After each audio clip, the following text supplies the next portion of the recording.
জুবিন সহ একাধিক ইস্যুতে উত্তপ্ত রাজ্য, কিছুটা হলেও চাপে হিমন্ত বিশ্ব সরকার। ঘোলা জলে মাছ ধরা করছে বিরোধীরা। রাজনৈতিক জটিল সমীকরণ নিয়ে যখন সবাই ব্যস্ত, তখন রাজ্যের দুই বিজেপি নেতাকে দেখা গেল অন্য ভূমিকায়। কবাডি খেলছেন শীর্ষ বিজেপি নেতা তথা সাংসদ ভুবনেশ্বর কলিতা ও বিজেপি নেতা ফণী শর্মা।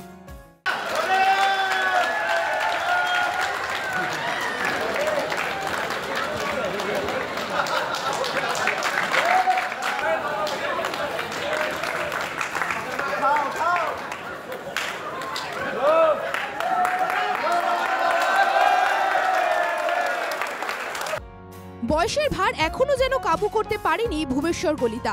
রীতিমতো কবাডির কোর্টে নেমে শ্বাস বন্ধ করে ডাক দিলেন।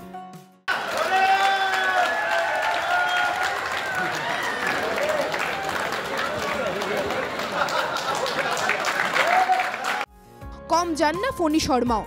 বর্তমানে তিনি অসমের বাইরে থাকেন, তবে নিজের গৃহ জেলায় কবাডির ময়দানে তাকেও দেখা গেল বেশ চনমনে।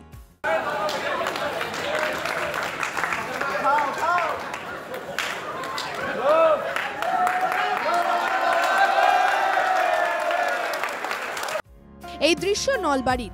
অনূর্ধ্ব 16 অসম সাব জুনিয়র কবাডি চ্যাম্পিয়নশিপের উদ্বোধন করেন দুই নেতা। উদ্বোধনী অনুষ্ঠানে দুই নেতাকেই দেখা গেল অন্য ভূমিকায়। 26-এর লড়াইয়ের আগে যেন কিছুটা ঘাম ঝরিয়ে নিলেন তারা।